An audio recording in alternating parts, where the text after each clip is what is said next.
사람이 이렇게 대화를 나누는데 가족 간에도 그렇고 부모 자식 사이도 그렇고 부부 사이도 그렇고 또 친구들 간에도 그렇고 누구랑도 이렇게 대화가 빈약한 사람이 있어. 할 얘기거리가 별로 없는. 그게 이제 자기가 아는 거를 얘기할 수밖에 없잖아. 자기가 아는 거 말고는 얘기할 수가 없잖아. 사람은 누구나. 그게 같이 있으면서 얘기를 나누면서 시간을 이렇게 보내는데 하는 얘기가 항상 주제가 정해져 있는 사람, 그 얘기밖에 안 하는 사람, 한 얘기 또 하고 한 얘기 또 하는 사람.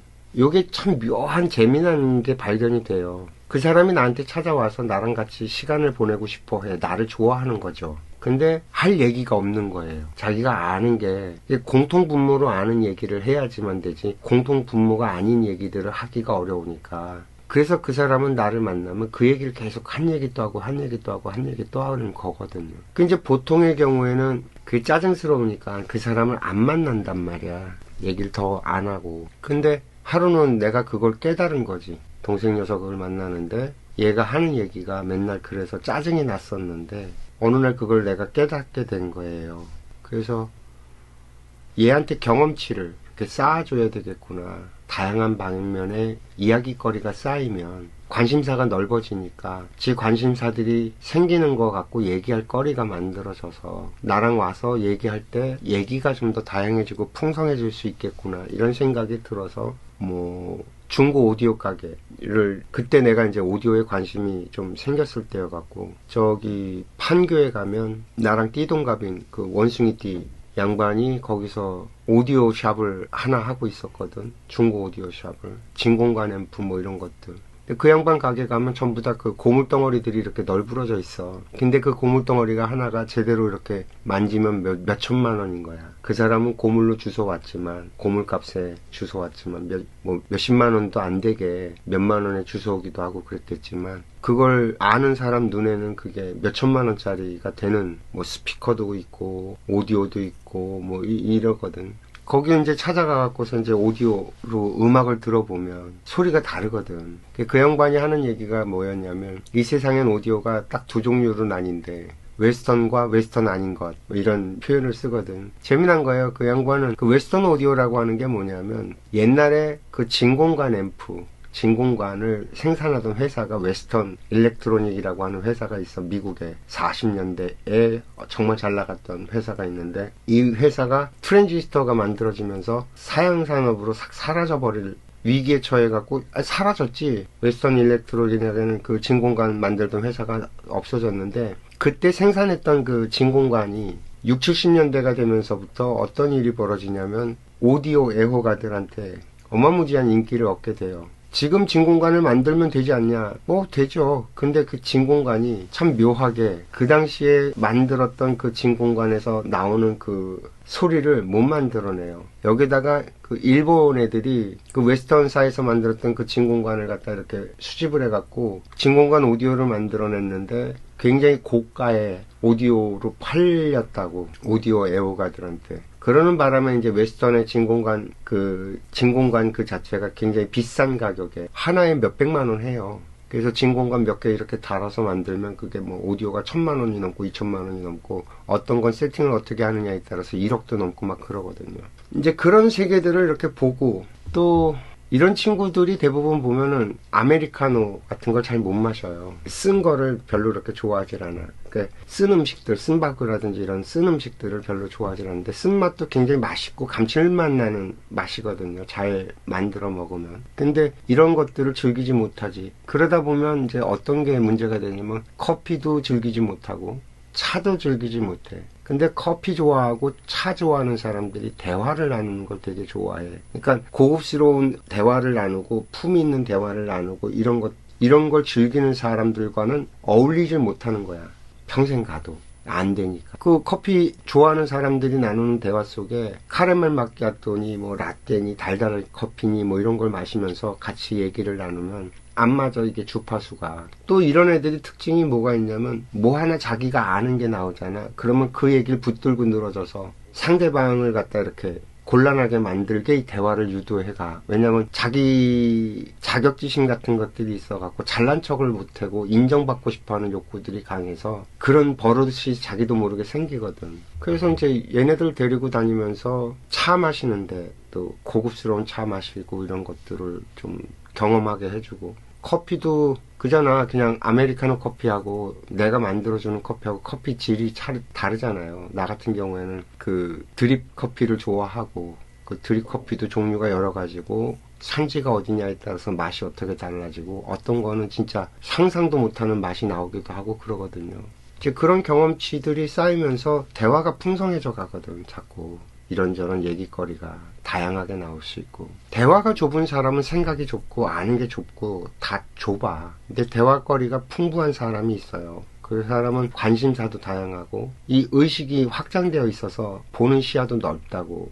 어떤 주제를 놓고 얘기를 할 때 자기 주장이 강한 사람일수록 경험치가 적고 아는 게 적고, 그래서 생각의 폭도 좁은 거로 봐야 돼. 뭐 이런 거죠. 아이들을 이렇게 보면 때를 많이 쓰는 애들이 있잖아요. 때를 심하게 쓰는 애들.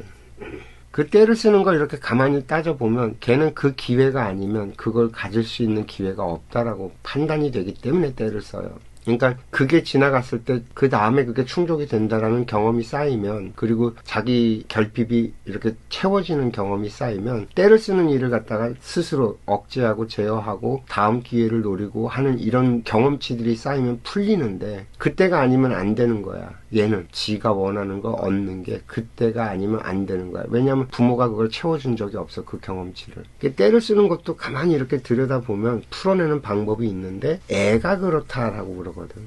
애의 그 기질과 환경은 누가 만들었냐면 어른이 만들었는데, 마찬가지예요, 이게. 그러니까 사람과 사람을 대할 때 어떤 사람이 고집을 부린다라고 얘기를 할 때 상대가 그 고집스러운 걸 가만히 이렇게 살펴보면 그 사람은 그럴 수밖에 없어서 그런 거거든. 만약에 내가 그게 보인다면 진짜 실력 있는 사람은 그거에 묶이지 않게끔 다른 것들을 얘기하고 다른 것들로 이렇게 가지고 놀면서 그 문제가 저절로 해결되도록 다양한 다른 것들을 재미있게 만들어 줄 거라고, 환경을. 그러면서 저절로 자기도 모르게 그 고집에 묶이지 않고 풀려나갈 수 있게 만들어 줄 수 있거든요. 그게 실력인 거거든요. 그럼 이제 이걸 확장시켜 가면은 좌파 우파 지금 막 논쟁을 벌이고 싸움하고 거의 뭐 지금 서로 인간이 아니게 바라보는 그 환경을 놓고 보면 거기에 묶여 있는 거거든. 생각의 폭이 다 그쪽으로 돌아가는 거고.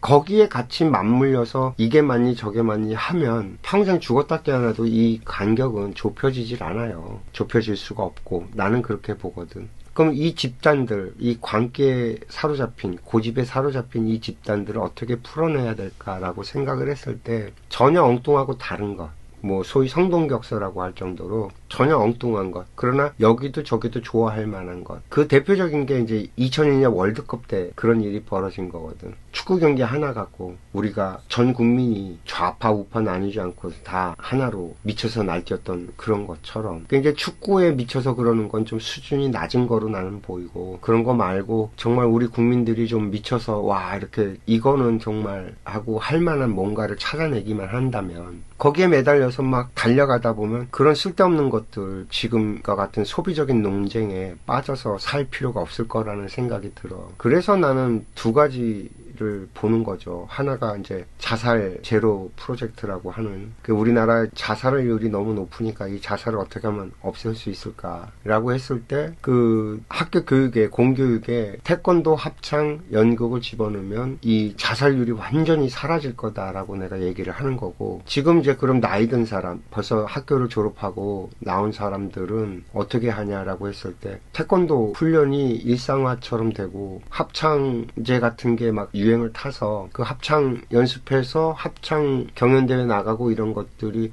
좀 붐이 일면 자연스럽게 서로 이렇게 협력하고 어우러지는 훈련이 되지 않을까, 그런 기획이 좀 없나, 뭐 이런 상상을 좀 해보는 거지 나는. 그리고 이제 또 하나는, 이제 내가 영상에도 내가 올렸지만 저기 우크라이나랑 러시아 전쟁 벌이고 있잖아요. 그 전쟁을 막을 수 있는 건 전 세계에서 유일하게 대한민국이 유일한데, 그것도 우리나라 국가가 움직일 필요도 없어요. 삼성, 현대 두 기업만 움직여서 러시아, 우크라이나 그 재건 사업에 기획을 짜서 딱 그 드니프로강에 물류센터를 만들어서 그 관리를 갖다 양쪽 국가에서 하는 게 아니라 이제 그 평화지구처럼 만들어서 양쪽 모두가 거기에서 이득을 볼 수 있게끔 만들어가고 미래 산업 같은 걸 그쪽에다가 다 이렇게 인프라를 깔고 해서 공동경제구역으로 만들어버리면 전쟁은 금방 멈춘단 말이에요. 이란 이스라엘 전쟁도 지금 당장 멈출 수 있다라고 나는 생각하는 게 그런 거란 말이에요. 이스라엘 거기에 운하를 만들고 싶은 계획이 있는데 그 기술은 우리나라 현대가 제일 잘 갖고 있거든.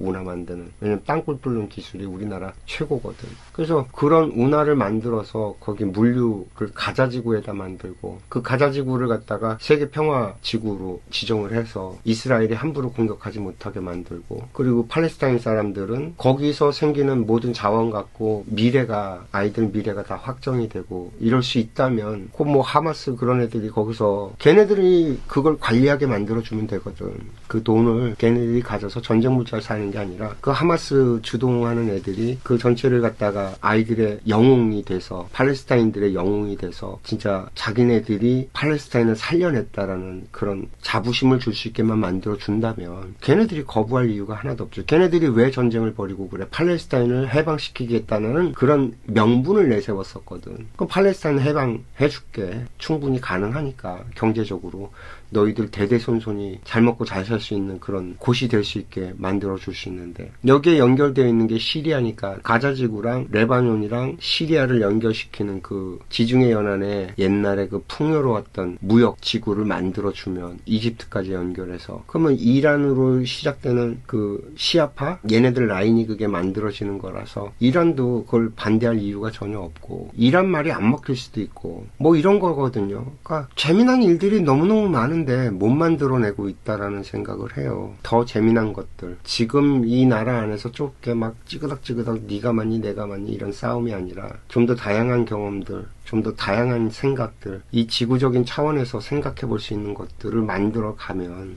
이 좁은 땅덩어리 안에서 네가 맞니 내가 맞니 뭐 내 잘난 척 해가면서 살아갈 이유가 있을까 뭐 이런 상상을 하는 거죠. 저는 확장을 시켜 나가다 보면. 근데 어쨌든 간에 원리는 똑같다는 거예요. 개개인들이 얘기거리가 정말 별로 없는 사람은 얘기를 풍성하게 할 수 있는 환경을 만들어주면 그래서 그 경험치가 쌓이면 저절로 풀려나가고 저절로 재미있고 가치 있는 게 근데 이걸 만들어줄 수 있는 실력들이 없는 거죠. 그래서 그냥 그게 별로라고 그러면서 공격만 해대지 내가 볼 땐 똑같은 수준이다 라고 보이는 거고 그래요. 요즘 유행하는 드라마 중에 모두가 자신의 무가치함과 싸우고 있다라는 그런 드라마가 있어요. 사람이 어떤 단계에 이르게 되면 어떤 수준에 이르게 되면 자기 효능감이라고 하는 표현이 있어요. 뭐냐면 내가 세상에 값어치 있다라고 느끼는 거, 세상에 인정받는 거, 내가 누군가에게 필요로 한 사람이라고 느끼는 거 이런 걸 자기 효능감이라고 얘기를 하는데 말도 참 희한하게 갖다 붙여놔갖고 어쨌든 그걸 원해요. 인정의 욕구라는 게 사람이 있어서 그걸 원한다고 하는데 나는 그게 되게 웃겼어요. 되게 웃겼던 게 뭐냐면 무가치함과 싸운다고 얘기를 하거든. 근데 이 세상에 무가치한 게 한 개도 없어요. 이 세상에 무가치한 건 단 한 개도 존재하지 않아요. 필요 없이 이 세상에 존재하는 게 단 한 개도 없다니까요. 이 지구별에 80억 명의 인구가 사는데 그 80억 명 중에서 필요 없이 이 세상에 태어난 사람이 한 명도 없다는 거야. 그리고 자신들이 인생을 살아가면서 뭔가를 하고 살아가잖아요. 쓸데없는 게 하나도 없어요. 그걸 누군가한테 인정을 받고 못 받고 뭐 이런 생각들을 하는데 자기가 무슨 일을 하고 사는지 자기가 모르는 거죠. 그러니까 그걸 못 찾는 거야. 전부 다 자신이 무가치하다고 생각하는 그 자체가 자신의 가치를 못 찾아냈기 때문에 그런 거거든. 근데 내가 계속 얘기하는 게 그거잖아요. 사람은 누구나 자기 인생을 살아 태어났다. 자기 인생에선 자기가 주인공이다. 그 누구의 것도 나를 대신할 수가 없다. 근데 자꾸 사람들은 모범 답안을 찾아. 남들이 어떻게 하는가 쳐다보고. 그러니까 헤매는 거거든. 지금 전부 다 헤매는 이유가 거기서 헤매는 거라고. 남이 어떻게 하는지, 남의 인생을 자꾸 쳐다본다고. 내 인생을 살아야 되는데 다른 사람의 인생은 내 인생을 살아가는 데 필요한 재료들이에요. 저 사람이 어떻게 하는 걸 보면서 저렇게 풀어갈 수도 있구나. 또 저 사람이 저렇게 얘기하는 걸 들으면서 아, 그런 방식도 있구나라고 내 인생을 살아내기 위해 필요한 재료들, 요런 상황에선 요렇게 풀어나가고 저런 상황에선 저렇게 풀어나가고 뭐 이런 것들이거든요. 고지식한 누군가를 만났을 때는 그 고지식함을 어떻게 풀어나갈지, 그걸 풀어나가는 사람이 누군가가 있다면 그걸 보면서 아, 저렇게 풀어나가는 방법도 있구나, 내가 배울 수 있는 거야. 그럼 고지식한 사람을 내가 다뤄낼 수 있다면 나는 고지식한 사람도 다뤄내고 고지식하지 않은 사람도 다뤄내고 내가 다뤄낼 수 있는 것들이 풍성해지면서 내 삶은 풍요로워지거든. 이제 나 같은 경우에는 뭐가 제일 약점이냐면 잔머리 굴리는 걸 참 못 견뎌한다고. 계산하는 거를. 그런 사람들을 만나면 참 많이 힘들어해 내가. 왜 그러냐면 그 계산하는 게 보이니까야. 그리고 그 계산이 계산대도 안 될 게 보이니까요. 거기까지 보이니까 나는 그게 힘든 거야. 잔대가리 사람이 막 굴리는 게 보여. 근데 그 잔머리 굴려봤자 어차피 네 계산대로 안 될 것까지 보여 나는. 그러니까 안타까워. 굳이 저럴 필요가 없는데. 근데 나도 그걸 해결을 못 해주는 거야. 잔머리 굴리지 않아도 괜찮다. 안심해도 된다. 이걸 내가 못 만들어주는 거야, 상대방에게. 그리고 그 결과가 어떻게 될 건지를 내가 보여주지 못하는 거야. 물론 나는 그걸 설명을 해요. 설명을 하는데 이게 내가 설명의 한계가 있는 게 내 시야에서 보이는 게 있고 그 사람 시야에서 보이는 건 달라. 그 잔머리 막 굴리는 사람은 자기 딴에는 그렇게 해야지만 된다라고 보이는 거야. 왜? 여태 그렇게 살아왔거든. 그게 자기 재주야. 자기 무기란 말이야. 그래서 그렇게 열심히 산다고 살아왔기 때문에 방법을 그거밖에 몰라. 그래서 그렇게 하는 거거든. 근데 그 방법 말고 다른 방법 있어. 분명히 다른 방법이 있는데 그 사람 눈에는 그게 힘들어 보여. 어려워 보이고 안 될 것처럼 보인다고. 뭔가 가서 자기가 막 이렇게 수성수성하면서 뭘 일을 벌리고 막 이렇게 해야지만 그게 될 것처럼 보이지, 그냥 가만히 기다려야 되고 내 실력 갖춰야 되고 그래서 때가 됐을 때 내가 툭 치고 들어가서 이게 일이 어떻게 돼가고 이런 경험을 못 해봤기 때문에 그렇게 이루어지는 거에 대해서 잘 몰라. 그리고 아무리 설명을 해줘도 그게 안 돼. 아까 얘기한 거랑 비슷한 거란 말이야. 대화를 나누는데 대화에 얘기 소재거리가 없어. 그래서 뭐 할 얘기가 없는 거야. 그래서 자기가 아는 그 얘기만 계속 반복해서 똑같아. 원리가 이것도. 자기가 아는 방법만 고집할 수밖에 없는 게 아는 방법이 그거밖에 없어서 그런 거거든. 특히 나 같은 경우엔 그런 케이스들을 다뤄내는 실력이 내가 부족한 거야. 그리고 이렇게 설명을 내가 해준다고 해도 그건 내 눈높이에서 보이는 거지 저 사람 눈높이에서는 보이질 않는 거라서 암만 설명을 해줘도 와닿지가 않고 이해가 안 될 거란 말이지. 요걸 내가 어떻게 풀어내느냐가 나의 인생의 숙제일 거라고 나는. 뭔 얘기하다 이 얘기가 나왔냐.